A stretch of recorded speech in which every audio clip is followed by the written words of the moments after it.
Good morning. My name is Andrew Giudici, and here with me today is Michael Alter to discuss the evolution of batteries. Michael and I are both part of the Power, Energy, and Renewable Finance team at KBRA.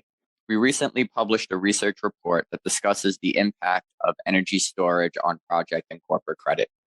I encourage everyone to go to KBRA's website to review the report as it provides a great overview of the technology and its role in the energy transition. Michael, thank you for joining me today. Thanks for having me. There's been a great deal of discussion about how storage will be an increasingly important component of the electric grid moving forward. Michael, but before we get into those specifics, it might be helpful to start by describing what energy storage is and the different technologies available. Absolutely. Yeah. When we start with the basics, energy storage is really talking about storing energy when it's not as valuable and then using and discharging it at some later point when it is more valuable. And the term energy storage is pretty broad. It includes actually a range of different technology types. And we generally think of them in four separate buckets. The first is really around batteries. So that includes a range of electrochemical solutions. So that might include advanced chemistry batteries like lithium ion, which is the overwhelming majority of batteries to date, lead acid, iron air, and some other chemistries. And it also includes flow batteries and capacitors. The second storage type is really thermal. And so that refers to heating and cooling applications that store and release energy. One of the more common applications of this or technologies is hot water heaters that are dispatchable. But then there's also examples of ice storage. Mechanical is the third type. And so that entails technologies that are leveraging kinetic or gravitational energy in order to store electricity. Some of the more traditional examples of this are flywheels and pumped hydropower, but another type that's getting a lot of attention more recently actually entails concrete and brick storage using cranes. And then the fourth bucket will couch as emerging technologies. So that includes a range of technologies that we would consider more in their nascent stages of development. So that might include things like compressed air, superconducting magnets, and then most importantly, I think hydrogen. There's basically a rainbow of colors to describe how hydrogen could be produced. And that's a really popular technology or chemistry right now that we're thinking about and that the industry writ large is paying a lot of attention towards. And so, Andrew, when we think about all these different technology types, do you mind sharing what KBRA's experience has been looking at these different technologies? Sure. KBRA has been rating storage-related projects since 2015. Most of these projects are related to pumped storage hydro. However, more recently, we have seen an uptick in requests to rate solar portfolios with the battery component. While the concept of storing energy is similar across these projects, the technology being utilized is very different. For example, pumped storage hydro projects pump water from a lower reservoir to an upper reservoir to be dispatched at a later point in time.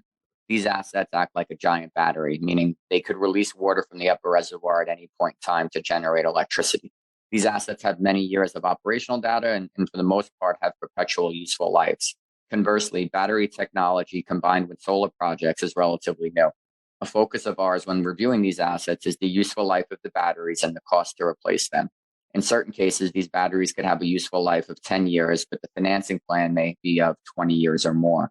In these cases, it's extremely important to understand the augmentation plan as it could impact corporate credit over the longer term. For example, if the batteries need to be replaced at 10 years, it's critical to understand at what price in order to forecast future cash flows.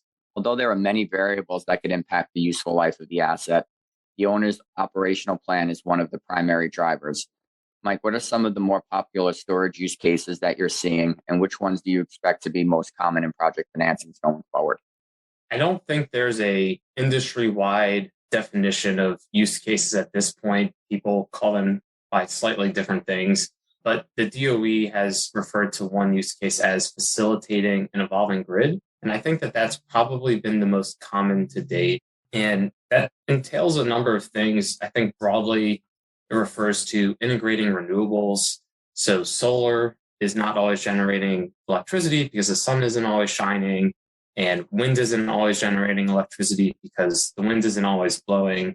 So by virtue of having more and more of these intermittent resources, energy storage can play an important role to firm up their production by charging when there might be excess energy and then discharging when those renewables aren't actively producing energy. But then there's also a broader category of providing system flexibility that could include things like resource adequacy, just to make sure that there are enough firm resources on the system. But it also includes, importantly, a range of ancillary services that energy storage can be well equipped to provide. And as we start talking about increasing penetration of solar and wind assets, as we continue to think about this transition to a clean energy electricity sector, that's going to require even more storage to, as I was mentioning, firm up that production and make sure that there's a consistent output of supply, even when renewable production decreases. When we talk about this need for storage, we currently have a lot of, as I was mentioning before, a lot of lithium ion batteries, which tend to have around a 4-hour duration. But the more that these renewables increase in terms of penetration, the greater the need there will be for longer duration storage. And that's because we're going to have to firm up all that production over longer time intervals. And there's no sort of industry accepted definition yet about what longer duration storage is, but generally we can think about that ranging from something closer to 10 hours to even days, weeks, or months. And to wrap that up, I think these grid-focused use cases are probably the most likely to be included in project finance deals that KBR rates, just given their likely reliance on power purchase agreements and exposure to merchant markets. But with that said, there are some other important storage use cases too. That includes serving remote communities like an island, also electrifying mobility. There's been a lot of attention on electric vehicles, and then also providing resilience to certain critical services like hospitals, defense, and government facilities. Thanks for that background. Definitely an important credit consideration that is critical to understand when forecasting a useful life and evaluating a sponsor's augmentation plan. Another topic that's gaining attention is the availability of raw materials to produce batteries. Michael, there have been a number of reports on some of the challenges around sourcing the materials to construct batteries, both in terms of limited quantities and origins with greater geopolitical risk. How do you think about these risks in the rating process? Yeah, I think there's probably two primary considerations that come to mind. First is really around the upfront construction risk. And basically what we want to make sure of is that the project is going to be built according to plan if it isn't already operational by the time we rate the transaction. So I think this includes nearer term considerations like you're mentioning geopolitical risk, but even severe weather, just any potential opportunity for those kinds of events to interrupt the supply of necessary materials or inputs to the overall battery system. And just some examples of how this could play out. For example, China has a very significant concentration of rare earth minerals. And then the International Energy Agency, the IEA, just recently released a report that almost 70% of the planet's cobalt came from the Democratic Republic of Congo in 2019. So when you have those significant concentrations of certain materials and minerals in one country or multiple countries, that could present a bit of an elevated risk. I think the other consideration, though, is more in terms of what you had mentioned earlier, Andrew, in terms of battery replacement and augmentation. And generally and simplistically, what we've thought about when we look at batteries is you can either have a battery that is building into its forecast increasing degradation over time to arrive at some sort of nameplate capacity at the end of its project life, which is lower than what it was at inception. Or you could have, on the other hand, an augmentation strategy to effectively build additional battery capacity over the life of the project to maintain some minimum level of nameplate capacity. And in order to pursue that kind of augmentation strategy, you need to have a secure pipeline of raw materials to build and install those batteries moving forward. As part of that same IEA report that I just referenced, they estimated that lithium demand could grow by over 70 times in just the next couple of decades. But when you're looking at the existing mines and projects that are under construction, those can only meet about half of the projected demand in this decade. So potentially a pretty significant gap there. But it really goes beyond lithium. It includes things like cobalt, nickel, manganese, and many more. And so again, after all, what we're trying to evaluate here is the ability for projects to be able to integrate batteries of different chemistries in the future if that becomes necessary.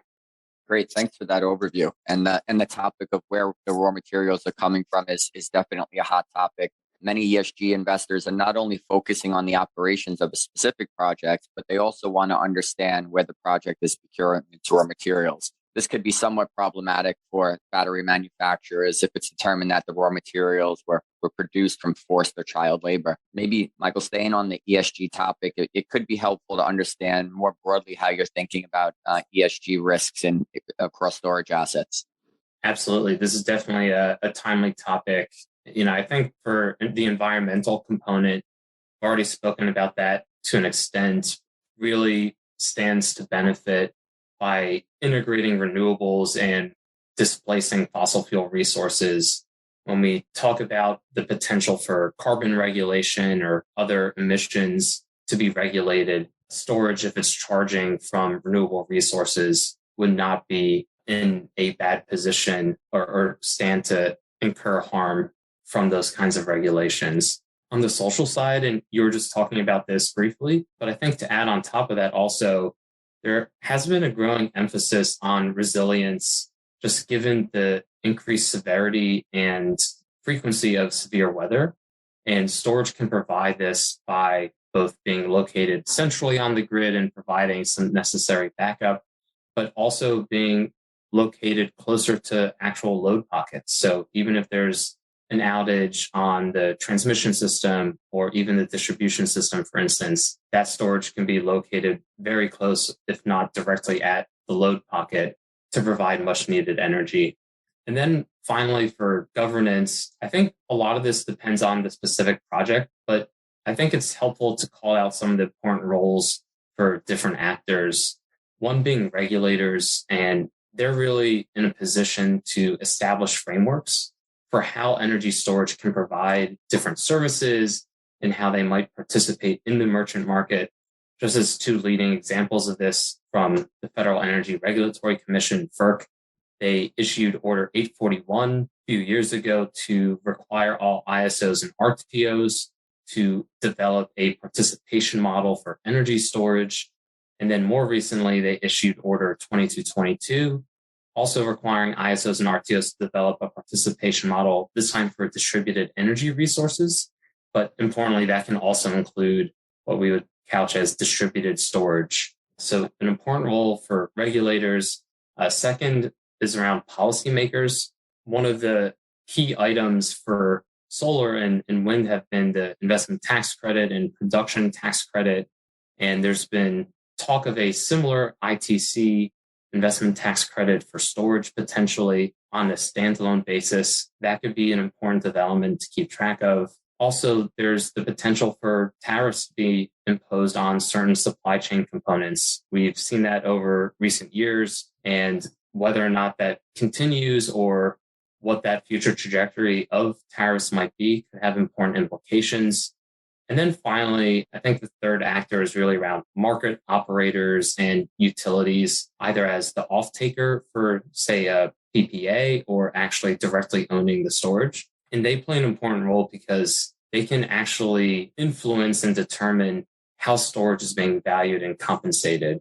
So as we review different energy storage projects, we want to try to focus on all these different actors within that governance bucket to see what, if any, meaningful impact they might have. Fascinating. Definitely an interesting topic and one that I would expect us to continue to focus on as we transition to a carbon-free environment. Michael, thank you again for taking the time today. We appreciate the background that you provided to us on the evolution of batteries. Absolutely. Thanks for having me.